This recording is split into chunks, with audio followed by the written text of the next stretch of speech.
UN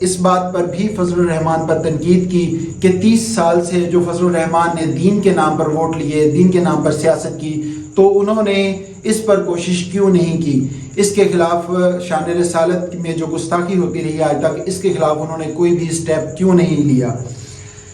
اس کے ساتھ ساتھ انہوں نے اپوزیشن کو NRO دینے اور ریلیف دینے پر اپنے پرانے موقف کو دہرایا، جو وہ بار بار میڈیا ٹاک میں، جلسوں میں وہ جو دہرا رہے ہیں، جس بات کو انہوں نے کلیئر کیا بالکل کہ اپوزیشن کو کسی طرح کے ان کے کرپشن کے کیسز پر کوئی ریلیف نہیں دیا جائے گا۔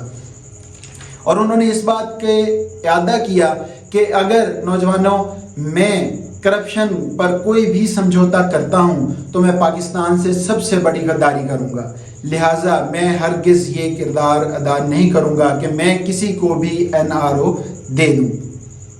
اس کے ساتھ ساتھ انہوں نے اسلامی فلاحی ریاست کے قیام کے وعدے کا بھی عزم دہرایا، اور اسی دوران انہوں نے صحت کارڈ کی سہولیات کا ذکر کرتے ہوئے اسے اسلامی فلاحی ریاست کی طرف ایک پہلا قدم قرار دیا۔ انہوں نے احساس پروگرام کے بارے میں ذکر کیا کہ جو 14,000 روپیہ 2 کروڑ خاندانوں کو جو دیا جا رہا ہے اس کا ذکر کیا۔ انہوں نے کامیاب جوان پروگرام کے تحت ملنے والے 20 لاکھ روپے جو کہ بنا سود قرض دیے جا رہے ہیں گھر بنانے کے لیے، انہوں نے اس کا ذکر کیا۔ جو چھوٹے درجے کے کاروبار کے لیے کسانوں کو ریلیف دینے کے لیے جو 5 لاکھ روپے بنا سود دیے جا رہے ہیں، انہوں نے اس کا بھی ذکر کیا۔ مختصر یہ کہ انہوں نے بڑی ایک تفصیلی خطاب کیا، بڑا جوشیلا اس دوران ان کا انداز بھی رہا، ان کا ایک اصلاحی انداز بھی رہا، جس طرح ایک استاد اپنے اسٹوڈنٹس کو سکھا رہا ہوتا ہے، اسی طرح انہوں نے اپنے نوجوانوں کو، پاکستان کے لوگوں کو انہوں نے سمجھانے کی کوشش کی۔ اس کے ساتھ ساتھ ایک اور اہم معاملہ جو میں نے پہلے ذکر کیا کہ عدالت میں جو صدارتی ریفرنس پر جو سماعت ہوئی ہے، اس میں چیف جسٹس اور بینچ کے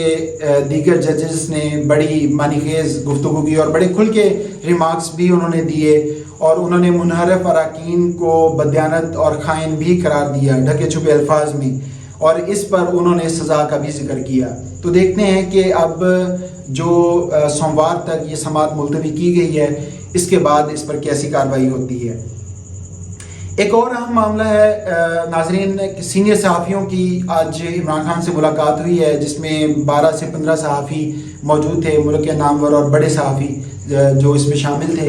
تو اس میں بڑے کھل کر صحافیوں نے سوالات کیے، بڑے اہم اور حساس موضوعات پر سوالات کیے، اور عمران خان نے بڑے کھل کر ان کے جوابات دیے۔ ہمارے ذرائع نے ہمیں کچھ اطلاعات پہنچائی ہیں، لیکن چونکہ یہ ابھی آف دی ریکارڈ رکھنے کے لیے کہا گیا ہے تو ہم بہت سی باتیں ابھی شیئر نہیں کر سکتے ہیں، لیکن ان باتوں سے جو تاثر ملا ہے، جو پرسیپشن جو ایک قائم ہوا ہے عمران خان صاحب کی گفتگو سے، صحافیوں کے ساتھ جو ہونے والی ان کی گفتگو تھی، اس پر جو سوالات کیے گئے وہ بیرونی قوتوں کی مداخلت کے بارے میں، اپوزیشن کی طرف سے پیسہ چلنے کے بارے میں، اسٹیبلشمنٹ کے کردار کے حوالے سے کہ کیا آیا کہ فوج اور PTI کی قیادت کے درمیان کوئی دوریاں یا اختلافات پیدا ہوئے ہیں، تو ہمیں یہ تاثر ملا ہے اس سے کہ ایسا قطعاً کچھ بھی نہیں ہے، اور اگر کہیں پر ایسا کچھ ہے بھی تو عمران خان صاحب یہ سمجھتے ہیں کہ فوج کو قطعاً بھی متنازع نہیں بنانا چاہیے، اداروں کو متنازع بنانے سے گریز کرنا چاہیے، کیونکہ فوج ملک کی سلامتی کے تحفظ کی ضامن ہے۔ لہٰذا عمران خان صاحب سمجھتے ہیں کہ ہم چاہے فوج کا کردار ہو یا نہ ہو، ہم فوج کو متنازع نہ بنائیں، اور ہمیشہ وہ اپنے لوگوں کو بھی اس چیز سے دور رکھیں گے کہ فوج کے کردار پر منفی اثرات کوئی بھی ظاہر ہوں۔ اس کے ساتھ ساتھ انہوں نے یہ بھی ہمیں کہہ دیا، صحافیوں سے یہ بھی بات انہوں نے کر دی کہ یہ مناسب وقت آنے پر یہ جو ثبوت ہیں بیرونی قوتوں کی مداخلت کے اور منحرف اراکین کو پیسوں کے ذریعے خرید کر ہارس ٹریڈنگ کرنے کے، اس کے ثبوت بھی مناسب وقت پر منظر عام پر لائے جائیں گے۔ اس کے ساتھ ساتھ ہمیں ایک تاثر یہ بھی اس سے ملا، عمران خان صاحب نے جو طویل گفتگو ہمارے ساتھ کی، صحافیوں کے ساتھ کی، اس سے ہمیں یہ بھی پتہ چلا کہ وہ اپنی حکومت بچانے کے لیے ہر قانونی اور آئینی راستہ ہر حد تک اپنانے کے لیے تیار ہیں، لیکن وہ کوئی بھی غیر قانونی راستہ اپنانے کے لیے ہرگز تیار نہیں ہے۔ وہ اس حد تک، جیسے وہ ایک کہاوت ہے کہ ڈو اور ڈائی کی کیفیت میں ہے کہ مارو یا مر جاؤ، وہ یہاں تک جانے کے لیے تیار ہیں، لیکن وہ اس کے لیے کوئی غیر قانونی غیر آئین شکنی کرنے کے لیے قدم تیار نہیں ہے. وہ کہتے ہیں کہ میں ہر آئینی اور قانونی راستہ اپناؤں گا، لیکن میں ان چوروں، ان ڈاکوؤں، ان لٹیروں کو کوئی NRO، کوئی ریلیف نہیں دوں گا، چاہے میری حکومت رہتی ہے یا نہیں رہتی ہے. میں اس کے لیے ذہنی طور پر مکمل طور پر تیار ہوں کہ میں اپنی حکومت ختم کر دوں، لیکن میں کرپشن کیسز پر، کرپشن پر کسی طرح کا کوئی بھی سمجھوتا نہیں کروں گا. تو ناظرین دیکھتے ہیں 27 مارچ کے جلسے سے عمران خان صاحب کو اور مقتدر قوتوں کو بھی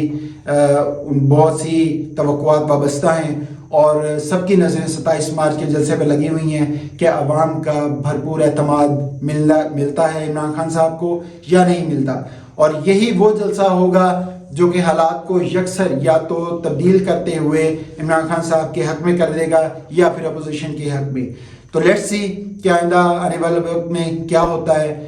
اپنا خیال رکھیے گا، مجھے بھی دعاؤں میں یاد رکھیے گا، اور اپنے اس چینل کا بھی خیال رکھیے گا. اللہ حافظ. ناصر.